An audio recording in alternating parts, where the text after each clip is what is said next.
இன்னைக்கு நம்ம பார்க்க போறது ஒரு சூப்பரான டேஸ்டான புட்டு தான் பார்க்க போறோம். புட்டு அப்படின்னாலே நம்ம எப்பயுமே பச்சரிசியை ஊற வச்சு அதுக்கப்புறமா அதை கொஞ்சம் நல்லா கழுவிட்டு நிழல்ல காய வச்சு அதுக்கப்புறம் மிஷின்ல வந்து புட்டு பதத்துக்கு நம்ம அரைச்சிட்டு வந்து செய்வோம். இப்போ அடிக்கிற வெயிலுக்கு நமக்கு வந்து கிச்சன்ல நிக்கவே ரொம்ப கஷ்டமா இருக்கு. அந்த மாதிரி நேரத்துல நம்ம வந்து ஈஸியா இன்ஸ்டன்ட் புட்டு எப்படி செய்யலாம்னு பார்ப்போம். அது வந்து ஒரு ஹெல்த்தியா 5 நிமிஷம் இருந்தாலே போதும். எப்படி செய்யலாம் அப்படிங்கறத வீடியோக்குள்ள போய் பார்க்கலாம் வாங்க. பாருங்க, இன்னைக்கு இன்ஸ்டன்ட் புட்டு ரெடி பண்றதுக்கு நம்ம வந்து என்ன பண்ண போறோம், அரிசி எல்லாம் எடுக்க போறது கிடையாது. வெள்ளை அவல் இருந்தா வெள்ளை அவல் வாங்கிக்கோங்க. அப்படி இல்லைன்னா நம்ம சிகப்பு அவல் இருக்கும் இல்லையா, அது ரெண்டுமே வாங்கிக்கலாம். வெள்ளை அவல் ஒரு பங்கு எடுத்தீங்க அப்படின்னா சிகப்பு அவல் அதுல பாதி அளவுக்கு எடுத்துக்கோங்க. இல்லைன்னா முழுசாவே நீங்க சிகப்பு அவல் கூட எடுத்துக்கலாம். நான் ரெண்டுமே சேர்த்து எடுத்துக்கிறேன். இதுல ஒரு கப்பு அதுல அரை கப்பு எடுத்துக்கிட்டு நம்ம ஃபர்ஸ்ட் என்ன பண்ணணும், இதை வந்து ஜல்லடையில வச்சு ஜலிச்சுக்கணும். ஏன்னா இதுல வந்து தூசி எல்லாம் இருக்கும்.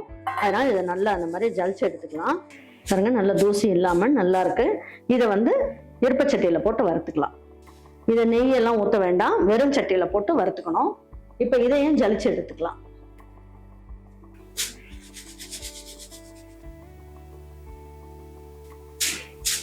நல்லா சுத்தமா இருக்கு. குப்பை எல்லாம் ஏதாவது இருந்தாலும் இது வந்து வந்துடும். அந்த உமி இதெல்லாம் இருந்தாலும் வந்துடும். பாருங்க, இதையும் எடுத்து இந்த பாத்திரத்திலே போட்டுக்கலாம். மீதி இருக்கிறதையும் நம்ம வந்து ஜலிச்சிடலாம். இது எல்லாமே கம்மியா நான் போட்டிருக்கிறதுனால நான் எல்லாமே ஒரே சட்டிலேயே போட்டு வறுத்து எடுத்துடுறேன். நல்ல ட்ரை ரோஸ்ட் பண்ணி எடுத்துடணும். அப்பதான் இது ரொம்ப நாளைக்கு கெடாம இருக்கும். நல்லா வறுத்து எடுத்துடணும். இந்த அவல் வந்து நல்ல சூடு ஏறிடணும். நல்லா சூடு ஏறி நல்லா வறுத்துடணும். அப்பதான் வந்து உங்களுக்கு டக்குன்னு வந்து உங்களுக்கு புட்டு செய்யறதுக்கு ரொம்ப நல்லா இருக்கும். வண்டு வராம இருக்கும், கெட்டு போகாம இருக்கும், சிக்க வாசம்லாம் இல்லாம நல்லா இருக்கும். நல்லா சூடு ஏறிடுச்சு. இன்னும் 2 நிமிஷம் வறுத்தா போதும். இதோட அந்த அவளோட ஒரு வாசம் வரும். வறுக்கும் போது நல்ல ஒரு மனம் வரும். நல்லா வர ஆரம்பிச்சிருச்சு. இப்போ வந்து என்ன பண்ணலாம், இதை நல்லா வறுத்து வச்சதை எடுத்து ஒரு பாத்திரத்துல மாத்திடலாம். இது கொஞ்சம் நேரம் ஆறட்டும். பாருங்க, இந்த மாதிரி அவள் வந்து நல்லா மொறுமொறுன்னு இருக்கும். கையில வச்சு நுணுக்கினாலே உங்களுக்கு வந்து நல்லா பொறன்னு நுணுங்கிரும். அந்த அளவுக்கு நல்லா இது பண்ணியாச்சு. இப்ப நல்லா ஆறிடுச்சு. இப்ப இதை எடுத்து மிக்ஸி ஜார்ல போட்டு இதை வந்து பல்ஸ்ல போட்டு நல்லா ரவை பதத்துக்கு பொடி பண்ணிட்டு வந்துடலாம். பாருங்க, இப்ப வந்து நம்ம ரவை பதத்துக்கு நல்லா பொடி பண்ணியாச்சு. பாருங்க இப்ப எப்படி இருக்குன்ட்டு. இப்ப இதை எடுத்து ஒரு பாத்திரத்துல மாத்திக்கலாம்.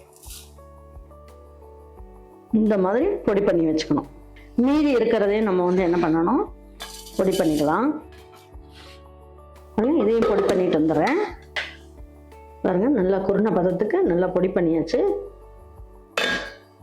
நான் இப்போ வந்து உங்களுக்கு கம்மியான அளவில் உங்களுக்கு போட்டு காமிச்சிருக்கேன்.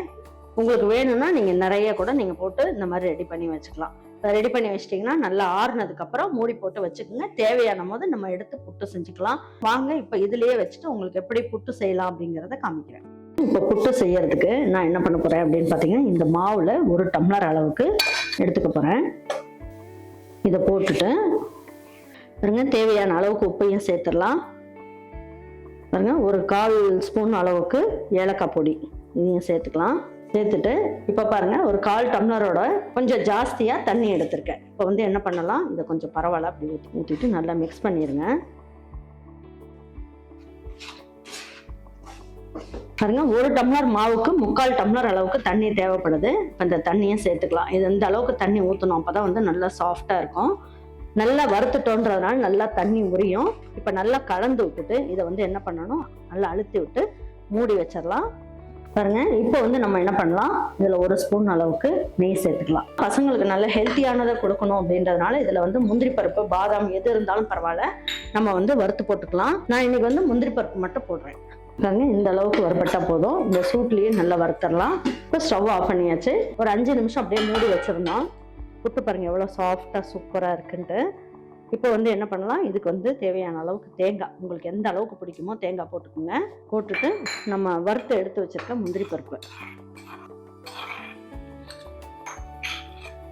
பாருங்க, தேங்காய் முந்திரி பருப்பு எல்லாம் சேர்த்தாச்சு. இதுலயே நம்ம வந்து 1 ஸ்பூன் அளவுக்கு இந்த நெய் இதையும் சேர்த்துக்கலாம். உங்களுக்கு தேவைன்னா சேர்த்துக்கங்க, வேண்டாம்னா இதை தோசை ஊற்றும் போது இந்த நெய்யை வந்து யூஸ் பண்ணிக்கோங்க. நல்லா கலந்து விட்டு அப்படியே 1 நிமிஷம் மட்டும் மூடி வச்சிடலாம். சூடா இருக்கிறதுனால நம்ம கையை வச்சு பிணைஞ்சு வைக்கல. நல்லா சூடாறணும்னு கையை வச்சு நம்ம வந்து பிணைஞ்சு விட்டுடலாம். 1/4 கப் அளவுக்கு தென்னஞ்சக்கரை எடுத்திருக்கேன். இது நம்மளுடைய விருப்பம் தான். உங்களுக்கு எந்த சக்கரை உங்களுக்கு இருக்கோ நீங்க சேர்த்துக்கோங்க. சேர்த்துட்டு நல்லா கையை வச்சு நல்லா இந்த மாதிரி உதுத்தோட்ட மாதிரி பிசைஞ்சுக்கோங்க. நல்லா சாஃப்டா சூப்பரா இருக்கும். சூடா இருக்கும் போது நம்ம கையை வச்சு இப்படி உடச்சு விட்டோம்னா நல்லா உடஞ்சு பூ மாதிரி இருக்கும். சூடா இருக்கிறதுனால நம்ம கை வைக்க முடியாதுன்றதுனால நம்ம கரண்டியில் இது பண்ணி பாரணோன்னு நல்லா இந்த மாதிரி உடச்சு விட்ட மாதிரி வச்சிங்கன்னா சூப்பரா இருக்கும் உங்களுக்கு. பாருங்க நல்லா சாஃப்டா சூப்பரா வந்திருக்கு பாருங்க. சூப்பரா ரெடி ஆயிடுச்சு. வாங்க இப்ப எடுத்து வச்சு பரிமாறிக்கலாம். பாருங்க புட்டு வந்து பாருங்க நமக்கு ரொம்ப ஈஸியா செஞ்சலாம். மாவு மட்டும் ரெடி பண்ணீங்கன்னா போதும். ரொம்ப ஈஸியா ஜம்முன்னு செஞ்சலாம். ரொம்ப ஹெல்த்தியான புட்டு இது.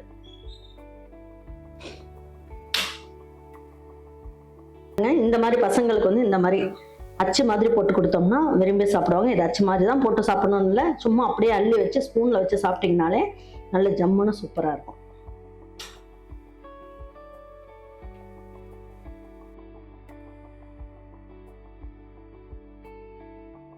இந்த புட்டுக்கு நீங்க ஆவிலெல்லாம் வேக வச்சுக்கிட்டு இருக்கணும், கஷ்டப்படணுன்ற அவசியம் இல்லை. இது வந்து இந்த புட்டு ரொம்ப ஈஸியா செஞ்சிடலாம். ரொம்ப வந்து டேஸ்ட்டும் நல்லது. சிகப்பரிசி அவல் வச்சு செஞ்சிருக்கோன்றதுனால ரொம்ப ஹெல்த்தியானது. கண்டிப்பா உங்க வீட்டில் இருக்க பசங்களுக்கு வீட்டில் லீவ்ல இருப்பாங்க, அவங்களுக்கு இந்த மாதிரி புட்டெல்லாம் செஞ்சு கொடுங்க. ஹெல்த்தியா ஃபீல் பண்ணுவாங்க.